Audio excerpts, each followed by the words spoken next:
Mau tidak mau, suka tidak suka, Stefano Lillipali lebih pantas ada di timnas Indonesia dibandingkan dengan Dendi Sulistiawan dan Dimas Derajat.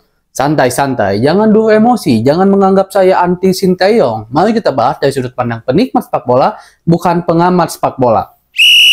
Jika dilihat dari statistik di Liga, tentu Stefano Lillipali lebih layak ada di timnas. Sekarang dia sudah menciptakan 9 gol dan 9 assist. Itu terakhir catatan saya ya buat Lillipali. Sementara Dendi dari 22 laga baru menciptakan 1 gol dan 3 assist. Dan Dendi ini sejak dari tahun 2017 itu belum pernah menciptakan lebih dari 9 gol dan 3 assist per musim. Sementara Dimas Derajat lebih parah, dia baru bermain 15 kali, belum menciptakan gol dan hanya menciptakan 3 assist.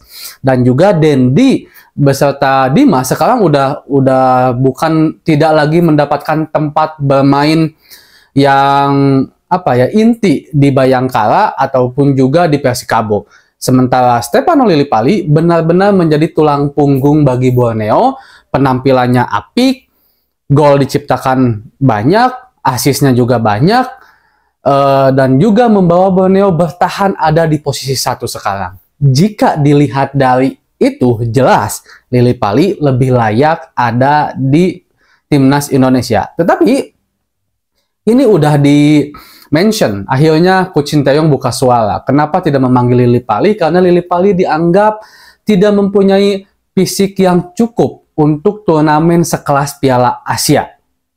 Menurut kalian gimana? Lillipali lebih baik dibandingkan Dendi dan Dimas enggak? Nah, tetapi lagi-lagi teman-teman, saya yakin ada penilaian lain yang dilihat dari Coach Sinteyong. Jika kita melihat atau menggunakan pendekatan atau teori untuk membawa pemain ke timnas itu dilihat dari performanya di Liga, jelas tadi jika dibandingkan 3 nama ini, Lillipali, Dimas, dan Dendi, Lillipali lebih layak. Karena kita tahu di BRI Liga 1 sekarang, Lillipali paling top performa lah dibandingkan 2 pesaingnya yang dipanggil oleh Coach Sinteyong sekarang. Tetapi saya melihat ada hipotesis lain dari Coach Sinteyong. Ada penilaian lain dari Coach Sinteyong yang bagi saya lebih dari hanya sekedar fisik. Kalau menurut saya, lebih dari hanya sekedar performa. Mungkin juga Coach Sinteyong menginginkan timnas ini dilihat untuk jangka panjang. Sementara Lillipali mungkin sekarang nggak masuk nih jika seandainya masuk di kriteria timnas yang diperuntukkan untuk jangkauannya itu panjang, bukan hanya Piala Asia. Mikirnya mungkin seperti itu. Kenapa saya bisa memberikan hipotesis seperti itu? Karena ada juga pernyataan Coach Sinteyong yang mengatakan kenapa beliau masih membawa Pratama Arhan, padahal Arhan udah jarang, bahkan bisa dibilang tidak bermain untuk Tokyo Verdy. Coach Sinteyong bilang kalau justru karena Arhan tidak bermain di Tokyo Verdy, dia ingin mengambilnya ke timnas agar mendapatkan menit bermain. Untuk apa? Untuk menjaga performa dia agar tetap baik. Karena tujuannya Arhan adalah masa depan timnas, harus diselamatkan untuk masa depan timnas.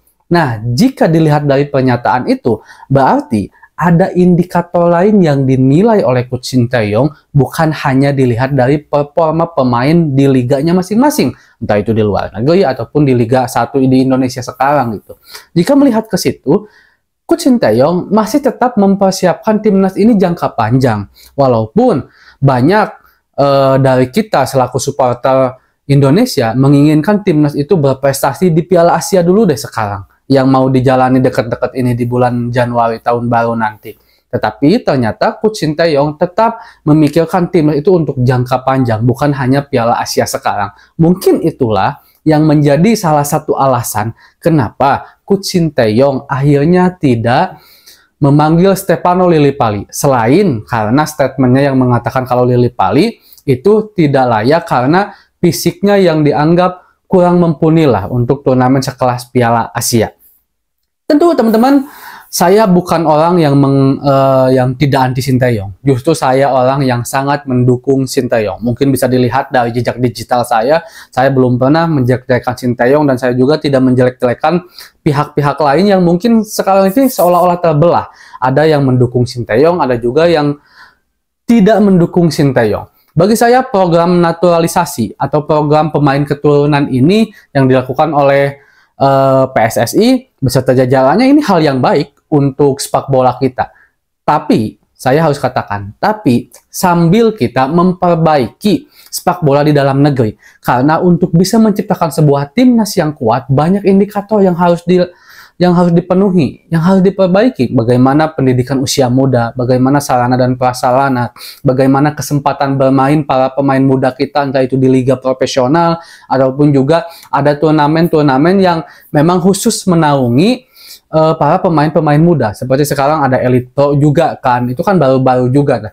Nah, hal itu harus diperbaiki agar kita bukan hanya mencari pemain keturunan ke depannya. Karena jika seandainya timnas kita ingin berprestasi, untuk dekat-dekat ini bagi saya, ya pilihannya adalah mencari pemain keturunan. Dan nggak salah juga, karena mengambil pemain keturunan, mereka juga punya darah Indonesia, punya hak, sah secara konstitusi, sah secara hukum, mereka juga mempunyai hak untuk bisa membela timnas Indonesia, teman-teman.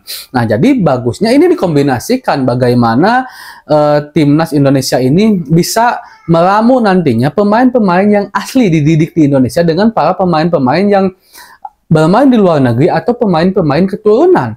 Jadi jangan terlena juga nih kita dengan terus mengambil keturunan tetapi tidak memperbaiki bagaimana pondasi sepak bola nasional di dalam ini. Karena hipotesis pemain keturunan itu muncul, dicanangkan karena kurangnya kualitas sepak bola Indonesia kita untuk bisa bersaing di Asia, bahkan dunia. Di Asia Tenggara aja deh masih sangat sulit gitu. Sehingga muncullah hipotesis karena latar belakang masalah yang tadi untuk membawa pemain keturunan. Jika seandainya sepak bola kita, sistemnya, sarana prasarananya, pemain-pemainnya mampu bersaing di Piala Asia dan bahkan di dunia, bagi saya jauh deh untuk berpikir ngambil pemain keturunan. Orang pemain-pemain yang bermain di liga lokal kita aja udah bagus-bagus gitu kan. Pasti seperti itu hipotesisnya. Dan layak kita dukung apapun yang jadi pilihan Coach Sinteyong. Ingat, yang membawa timnas Indonesia ada di Piala Asia dan di kualifikasi Piala Dunia sekarang adalah Coach Sinteyong dengan pemain-pemain yang udah dipercayanya. Mari kita dukung, mari kita doakan semoga timnas Indonesia bisa memberikan yang terbaik bagi bangsa dan negara tentunya. Assalamualaikum.